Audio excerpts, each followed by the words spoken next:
y'all sure? Maybe these van life, like TikTok trends and different things, maybe it's not that bad. Y'all acting like it's like terrible conditions.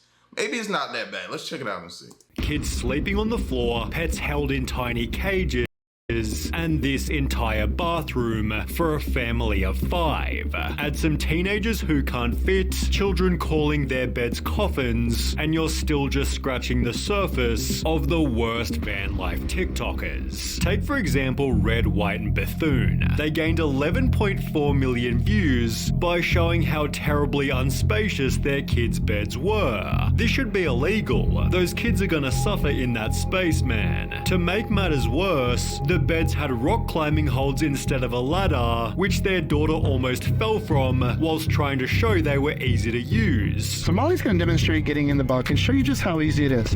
How will they get down in the middle of the night when it's dark and they want to use the restroom urgently? What if they fall and hit their head? These so-called bunk beds were actually just shelves, yet the family still defended them as being spacious. At the same time, get this, the parents have a king-size bed. The reason why we put a king-size bed in our bus is because it's our lounging area. As well as a massive desk for editing TikToks, forcing the kids to do their schoolwork on a tiny kitchen table. If they don't help out with the van, the kids are punished publicly. Last night, Molly chose not to do her chores, and if our kids don't do their chores, they have consequences. Which the parents still defended even after heavy criticism. Yes, our kids have consequences. Yes, if they don't do the chores, they're gonna have to pay. And to the trolls, keep on talking shit, and I'm gonna keep on posting. See you guys on your For You page. But wait, it still gets worse. Everything we've shown so far is in this bus here, yet they also have a van to take on holidays, which has even less space than the bus. Come take a peek inside and see what we've done. The van doesn't have a bed for everyone, meaning one of the kids sleeps on this leather chair. Maybe there'd be a bit more space if they didn't own 4 massive dogs, which are shoved in a tiny cage below the bed, yet they still have more space than the toilet. It's covered by nothing but a thin fabric sheet and sits right in the middle of where everybody lives. They call the vehicle their vancation home, meaning when the kids get tired of living in the first van, they're blessed with a trip in an even smaller one. Family of Nomads doesn't have this problem. In fact, they first went viral for how much. Alright. I kind of got mixed views on that first one. You know what I mean? Because if you take a trip to some hoods and see how some people are living. Me and my family had to live in one small room at one point in time, bro. That wasn't bigger than a child's bedroom, like super, super small. All of us piled in that one room with all of our stuff, had to make it work while we were figuring it out. I mean, there was just a pathway from the door to the bed, and the door to the bed wasn't that far away from each other. That small. Like, so the toilet situation being near the kitchen, I get you on that, being upset about that. Them having chores, you can't really tell people how to parent their children. You know what I'm saying? Like, how you gonna tell somebody how to give their kids consequences? When something goes down or tragic happens and you look at the parents and say, well, why you didn't do a better job? We can all agree that a lot of kids these days don't get punished or have consequences like we did back in the day and how our parents had it. You know what I'm saying? No, it ain't the ideal living conditions, but they traveling as a family. You know what I would have gave to travel, see some different places with my family growing up? We didn't do that all the time. We didn't do that hardly ever. Our idea was a vacation was going to see a relative or going back home. Like, we didn't go make memories or do none of that type of stuff. So I get some of the issues with the spot and some of the conditions, but some of that other stuff, y'all just chirping at that point. much space they had, leading to comments such as, "I don't understand why y'all don't just buy an apartment. It's way cheaper than this." People came to their defense stating, "There is literally no reason to be mad at this, except for maybe how their kids were living." They'd show their room in this TikTok, with the most notable part being that their eldest Addison was a 15-year-old teenager. You should ask your daughter how she feels that she has no privacy. At an age like hers, I'm sure she wants her privacy. Addison hates you. Just because this RV is nice and there's room for their clothes, it's no way to live. I'm sure the teenager would love to have privacy. Get her a curtain or something. Well, the family did exactly this. We did install these curtains over each of their bunks so they have a little bit of privacy. But it was still just one of many other problems. The kids were in a homeschool program, yet it seemed most of their education was just walking through national parks where the parents thought they'd learn about life. Our lives are one gigantic field trip, and so a lot of what the kids do is by learning from experience. So for example, today we went to a national park and they completed the junior ranger program, and it's incredibly educational. They're learning history from visiting different places around the country, and days that we are not going out and exploring, they do a traditional homeschool curriculum, and then the days that we're exploring, we still count those as school as well. So they just... Somebody tell me what's wrong with that. We've all had the conversation about what the school doesn't teach. What life lessons you don't get in school. They're getting school plus more. What are you talking about? I don't get it. I don't get that one. Y'all, I think people just wake up and love to complain and nitpick at somebody else's life when I guarantee if we look at your life, it may be worse. So what are you talking about? I ain't feeling none of that.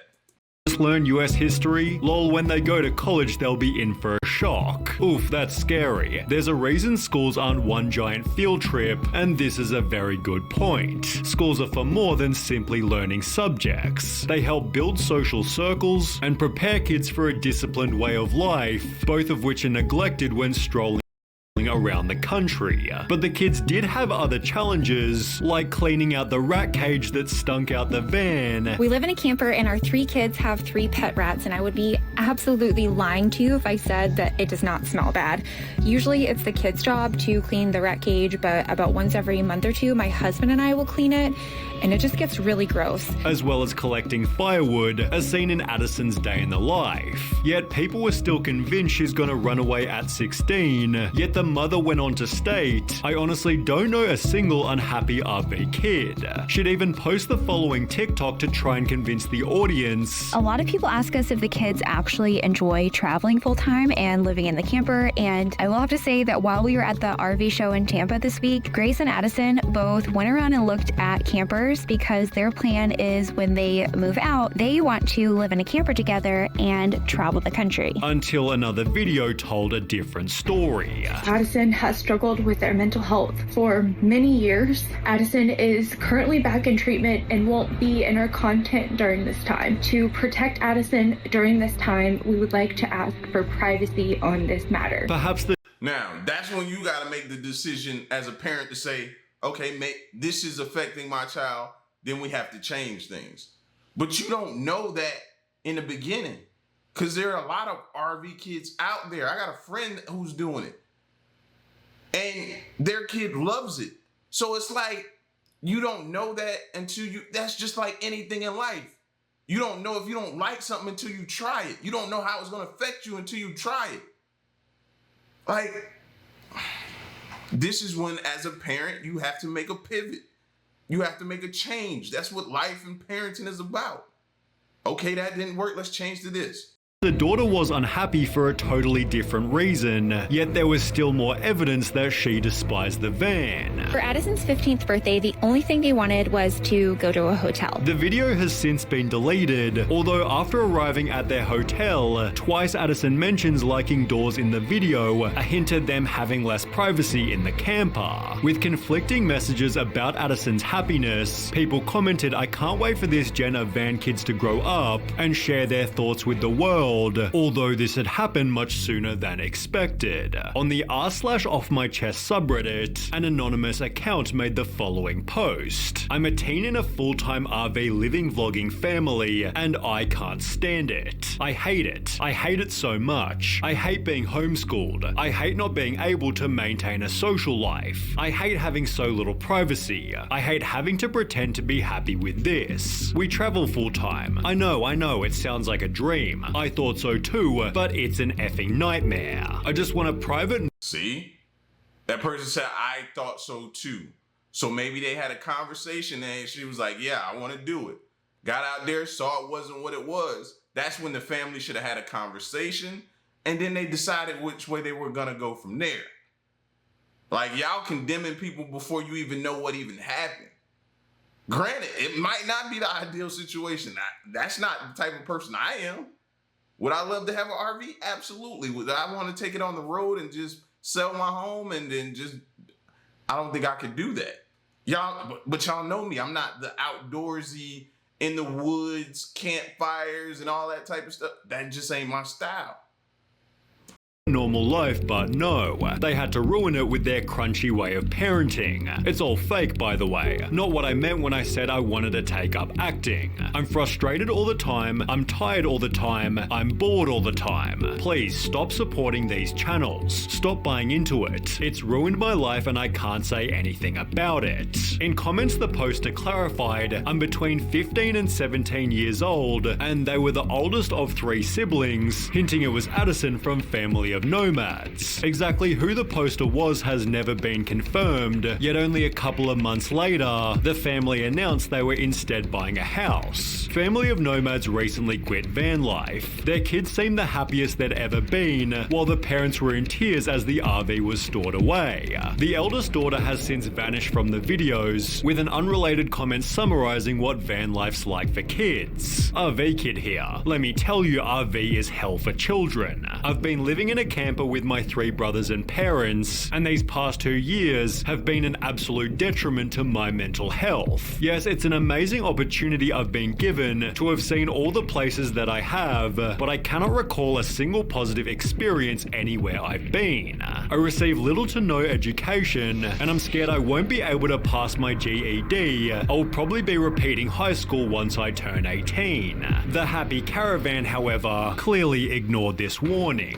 They began by documenting their life as a family of 12 and were mostly liked by the audience until revealing they lived in a tiny apartment. Is that legal? Having so many in a 2-bedroom? Why would you make the choice to have a family of 12 but not be able to provide them sufficient room/space, although their holiday setup was somehow even worse? They'd fit the entire family into one single Airstream, gaining 12 million views by showing how they slept. The 3 daughters were on a table converted to a bed, while another 2 slept below their brother, who was sleeping in a bunk. A different brother slept on the couch, the baby in its cot, and of course the 2 parents had their own massive bed. So what about the last 2 kids? Well, they got to sleep directly on the hardwood, described as not perfect but more comfy than a tent. You have 2 kids sleeping on the floor just for vacation and we mix it up. In our YouTube video, Dad is on the floor, which by doing some digging was seemingly true. Hilariously, after being criticized, the parents magically found Enoch a blow-up mat in the closet, but for the most part the family isn't all that bad, especially compared to wild family life. They've been called the most hated van life family on TikTok, mainly for their bizarre family dynamic. The page is run by mother Nadine, who lives in a van with her 3 kids, along with both her ex-husband and her new boyfriend, who she refers to as a homeless junkie she met on the streets. According to her TikToks, they're not polygamous but live together in harmony, being able to do so because they have the biggest front yard. The criticism, however, always extends to the kids. They call their education program homeschooling, world schooling, travel schooling, adding they help whenever necessary, but they don't follow any official program. Technically, I don't follow any curriculum, but we have this app my kids learning with. They set their times each day. They do that by themselves. There's nothing I have to do. Help them if needed explains everything. doomed to fail. They'd respond to the hate with the world's most hippie message. The only way to deal with an unfree world is to become so absolutely free that your very existence is an act of rebellion. Adding their kids are extremely satisfied with the life that they're living. People think, oh, poor children.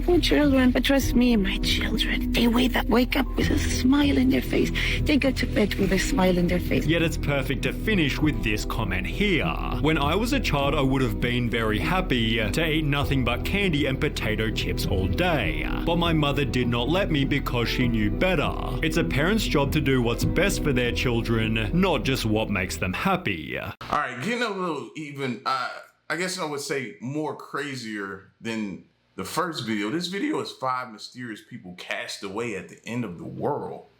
Let's check this one out.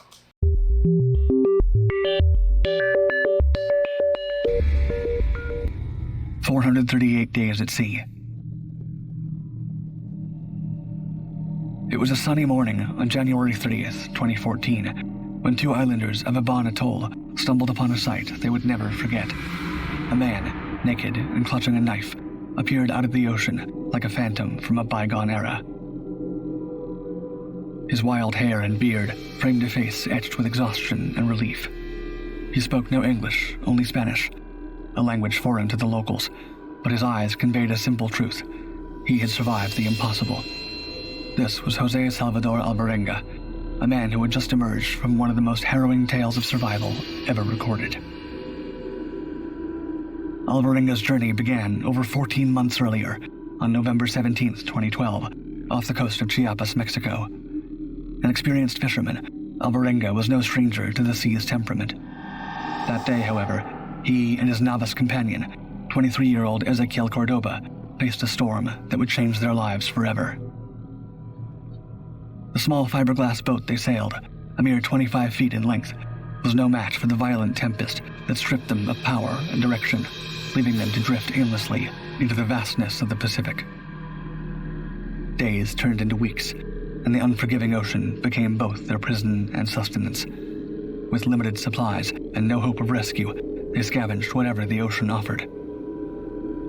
Alvarenga's hands became his lifeline. He caught fish with his bare hands, captured birds for their precious blood, and even ate raw sea turtles. But as the days wore on, Cordoba's resolve crumbled. Malnourished and sick, he succumbed to the elements. The body became both a haunting reminder of Alvarenga's own mortality and a twisted source of companionship. For 6 days, he conversed with the lifeless form of his friend, his sanity teetering on the brink. Eventually, the recognition that he was losing his grip on reality forced him to let go, casting Cordoba's body into the sea. The months that followed were a blur of desperation and faith. Alvarenga clung to his belief in... Wait. Did he just say the months that followed? He was out there... Bro, the months that... That's gotta be one of the worst ways to go, bro. Stranded, middle of the ocean, no food, no nothing, just out there, no hope. Like, and then the person that you're with to probably keep you going dies. Whew. That's rough. That's a rough one right there, bro. How do you, if you survive, how do you even recover mentally? In God, his optimism the only shield against the crushing isolation. He prayed, sang hymns, and counted the phases of the moon, his only measure of time. He spotted cargo ships in the distance, but they never spotted him, leaving him to drift, lost but not defeated. After 438 days at sea, Alvarenga finally saw land. The sight of mountains on the horizon stirred the last remnants of his strength. Abandoning his boat, he swam towards what he later learned was one of the Marshall Islands. He collapsed, a man broken but alive, his odyssey over. The world marveled at Alvarenga's survival, but skepticism quickly followed his extraordinary tale. How could a man survive 438 days at sea, alone in a small rudderless boat? Critics questioned the plausibility of his account, from avoiding scurvy to staying hydrated and sane in the vast, merciless Pacific. I've heard his story before. As soon as they showed that picture again, I recognized him. But they left out all of that. him catching catching his food by hand, him having somebody with him. How many days? They just said he was out there for a while, but they ain't go that far, and that he found land. Like, bro. Whew. Investigators and journalists scrutinized his story, searching for inconsistencies. Yet, oceanographers and experts provided support, noting that the ocean currents and Alvarenga's drift pattern aligned with his account. A polygraph test further bolstered his credibility, though doubts persisted, with some suggesting he may have exaggerated or misremembered parts of his ordeal. Today, he lives quietly in El Salvador, far from the ocean that once held him captive. He carries the memories of those 14 months with him, a man who has seen the edge of oblivion and returned to tell the tale. Ada Blackjack.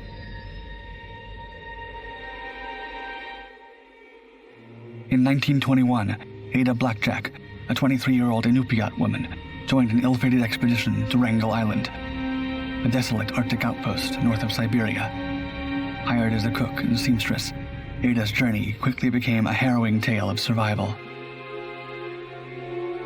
The expedition, organized by Arctic explorer Vilhjalmur Stefansson, aimed to claim the island for the British Empire, despite Britain having no actual interest in the territory.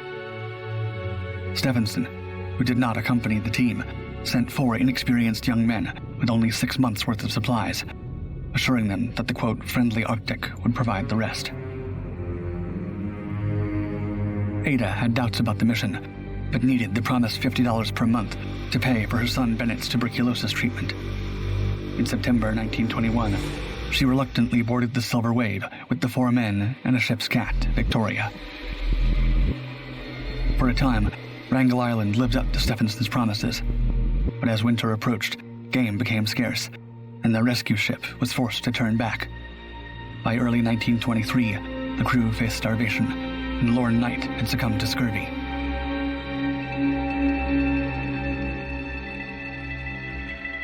On January 28th, 3 of the men set out across the ice for help, leaving Ada alone with the dying Knight. They were never seen again. For 6 months, Ada cared for Knight, enduring his frustration as he deteriorated. When he succumbed, she recorded his death in a poignant, broken entry, quote, "He died on June 23rd. I don't know what time."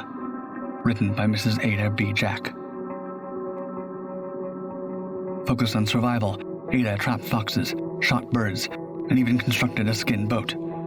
She fortified her shelter and prepared for polar bear attacks, showing extraordinary resilience. Ada was finally rescued on August 20th, 1923, nearly 2 years after her arrival.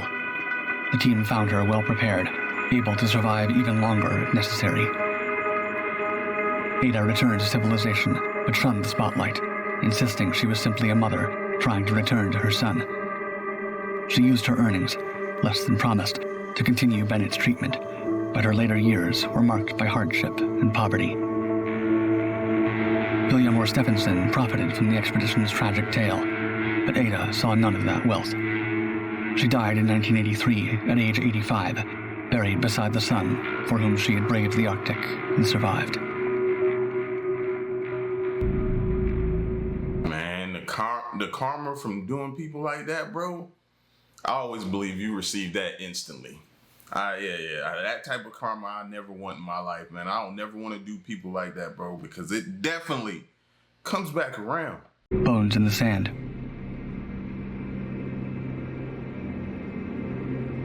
In the summer of 1940, on a desolate island in the Pacific, a British expedition stumbled upon a chilling discovery: a scattering of human bones, half buried in the coarse sand, lying ominously close to rusted navigation equipment. At first glance, these relics seemed unremarkable, easily dismissed as the remains of an unfortunate man lost to the whims of the ocean. But decades later, modern forensic science would breathe new life into this forgotten find, resurrecting one of the most enduring mysteries of the 20th century, the fate of Amelia Earhart. Earhart, the trailblazing aviator, disappeared in 1937 while attempting to circumnavigate the globe with her navigator, Fred Noonan. The last leg of their journey began in Papua New Guinea, the Lockheed Electra's engines roaring as they ascended into the sky, bound for a small island south of Hawaii. But somewhere over the vast, unforgiving expanse of the Pacific, Earhart's voice fell silent, her radio cutting out. The world responded swiftly, launching a massive search operation. Thousands of people, 10 ships, and 65 aircraft scoured the seas, their efforts tireless, yet ultimately in vain. Amelia Earhart and Fred Noonan vanished without a trace, leaving behind only speculation and a trail of rumors that would span generations. Theories about Earhart's fate multiplied in the absence of hard evidence. Some whispered of espionage, believing she'd been captured by the Japanese. Others wove tales of survival, imagining Earhart adopting a new identity, living out her days far from the public eye. Yet, the discovery on Nagomororo, an isolated island in the Pacific, presented a far more grim possibility. Could it be that Earhart had crashed on this barren land, surviving as a castaway, only to succumb to the merciless elements, or, as some feared, to the island's voracious crabs? This theory gained credibility in recent years thanks to the work of Richard L. Jantz, a forensic anthropologist from the University of Tennessee. In his study, Amelia Earhart and the Nagomororo Bones, Jantz revisited the skeletal remains discovered in 1940, employing modern forensic techniques to compare them with known measurements of Earhart's body. His findings showed that the bones matched Earhart's dimensions more closely than those of 99% of a large reference sample, challenging the... That still doesn't mean there wasn't some other explanation, though. It very well could have been espionage. It could have been her creating a new identity, going somewhere else, you know what I mean? Or her being on that island. Do you think we'll ever know the truth, though? Even if they do know. Even if they do know.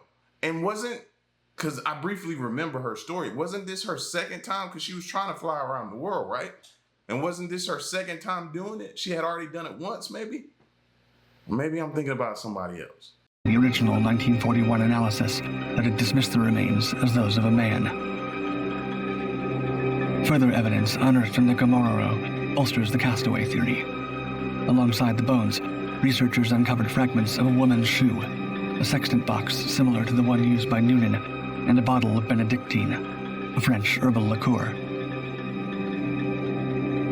These artifacts paint a vivid picture of a lone survivor, possibly Earhart herself, scraping together an existence on the island, fishing in the shallows, hunting seabirds, and collecting rainwater in the leaves of tropical plants. In the days following her disappearance, numerous distress calls were claimed to have been heard from Earhart's radio by amateur radio operators around the world. Each one was a cry for help, a signal that perhaps she had fought to stay alive, marooned on an island where hope ebbed away with the tides. See, that's the thing, man. You survive a traumatic incident and you think, all right, all I gotta do now is just find somebody or somebody, get somebody to see me, discover me, you know what I mean? Build a fire, maybe they see the smoke. All I gotta do now. The hard part, you thinking the hard part is over. You survived whatever it is you survived. Now you just gotta get somebody to find you. And for that, for no one to find you? The mystery of Amelia Earhart's fate remains unsolved, but on Nagomororo, the bones tell a possible story of survival and struggle as a castaway. Tromelin Island castaways. East of Madagascar, in the Indian Ocean, lies a small and largely unremarkable group of islands known as the Scattered Islands. Among them is Tromelin, a barren plateau with little fresh water and harsh weather conditions. Despite its bleak nature, Tromelin Island supported human life for years, though under tragic circumstances. In 1761, the French ship Ordeal ran aground on reefs near Tromelin Island. The Ordeal was carrying a crew of around 140 men and 160 Malagasy people who had been illegally taken from Madagascar for slavery. The entire French crew and about 60 of the Malagasy people survived the wreck. Tragically, around 100 Malagasy slaves drowned, locked in the ship's hold. Stranded on the island, the French crew dug a well for drinking water, using tools salvaged from the wreck. They survived on their remaining rations, supplemented by seabirds and turtles that nested on the island. Captain Jean de la Fouguet soon succumbed to madness, likely due to the immense pressure and responsibility, as well as the stark, unforgiving environment of Tromelin Island. 2 camps were soon established, one for the French sailors and another for the Malagasy slaves. The ship's first lieutenant assumed command, organizing the construction of a new, smaller vessel from the remnants of the ordeal. The makeshift boat, christened Providence, was a fragile shred of hope amidst the desolation. In September 1761, the Providence set sail with the French crew aboard, leaving behind the 60 Malagasy survivors with the solemn promise to return with aid. But when the sailors reached Mauritius and pleaded for a rescue mission, they were met with cold indifference. The demands of war, with Britain exerting pressure in India, left no ships to spare for the forgotten souls of Tromelin. The second-in-command, who had overseen the construction of Providence, continued to advocate for the slaves' rescue. Despite his efforts, the slaves were ultimately forgotten. It wasn't until 1773, 12 years after the wreck, that a passing ship spotted the stranded slaves. Multiple attempts were made to rescue them, but the treacherous reefs thwarted each effort. In a cruel twist, one sailor, attempting to reach the island, was left behind.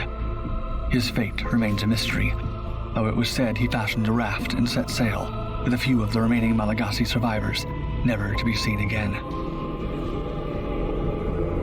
Finally, in 1776, the ship reached Tromelin Island. By then, most of the slaves had died, but 7 women and a baby had survived. They had managed to keep a fire burning, despite the absence of trees, and had built a hut from coral stones. The survivors revealed that most of the Malagasy had perished within their first few months as castaways. Taken from the highlands of Madagascar, they had little knowledge of how to find food or shelter near the sea. Remarkably, Tromelin Island, with its harsh conditions, sustained this small group of survivors for 15 years. They were ultimately taken to the island of Mauritius, where they were granted their freedom by the French governor. A history-altering shipwreck. Bro, history is cruel, bro. I hate to hear it sometimes, man, to hear what people went through and how they were done and just left behind like a piece of trash or something, man. Like, these weren't people. Bro, just sometimes hearing history sometimes, bro, it kind of pisses you off. It does. Well, me at least. On a fateful day in May 1819, the San Telmo, the 74-gun Spanish warship, commanded by Captain Joaquin de Toledo y Parra, embarked from Cadiz, Spain. Little did the crew know, they were sailing into the heart of a potentially history-altering mystery. Bound for the distant shores of Peru, the ship was part of a small fleet, known as the South Sea Division, tasked with quelling rebellions in Spain's South American colonies in the aftermath of the Napoleonic Wars. Captain Rosendo Portier, the fleet's commander, harbored a deep sense of foreboding. As he bid farewell to a close friend in Cadiz, he ominously remarked, quote, "Goodbye, Francisquito, probably until eternity." His words would prove eerily prophetic. The journey was fraught with difficulties from the start. One ship, the Alejandro I, had to turn back shortly after crossing the equator due to severe leaks. By September, disaster struck as the remaining vessels approached the icy, treacherous waters of Cape Horn. Violent storms scattered the fleet, and the San Telmo, already in poor condition, suffered critical damage to its rudder. On September 2nd, 1819, the San Telmo was last seen by its sister ships, struggling against the elements at 62 degrees south latitude. Then it vanished without a trace. For 3 years, Spain waited for news. Finally, in 1822, the 644 men aboard the San Telmo were officially declared dead. But this declaration only marked the beginning of a lasting mystery. Years after the San Telmo disappeared, British naval officers exploring the South Shetland Islands of Antarctica made a startling discovery. On Half Moon Beach of Livingston Island, they found debris that appeared to be from the San Telmo, along with signs of recent human activity. The clue suggested that the San Telmo, crippled but not defeated, had drifted further south than any European ship before it. Not only does this evidence suggest that the crew may have survived, but that they may have been the first people in history to reach Antarctica. If proven, this discovery could rewrite the history books, establishing Spain as the first nation to reach Antarctic shores. While such a finding wouldn't change modern territorial claims, it would be a source of immense national pride for Spain and its navy. Some evidence shows that Antarctica may have been reached even before the San Telmo set sail. Some Maori legends tell of explorers who may have reached the continent as early as the 7th century. This would predate any European expeditions or attempts to reach it by more than a millennium. If neither the Maori nor the crew of the San Telmo reached Antarctica, the most likely candidate would be John Davies, an English sealer whose crew claimed to have landed on the continent in 1820. The ship's logbook supports this, making it the earliest recorded claim. It is hoped that one day, more evidence will come to light regarding whether the crew of the San Telmo or that of another vessel was first to set foot on Antarctica. Until then, the mystery of the San Telmo endures. Could you survive on a desert island for 15 years?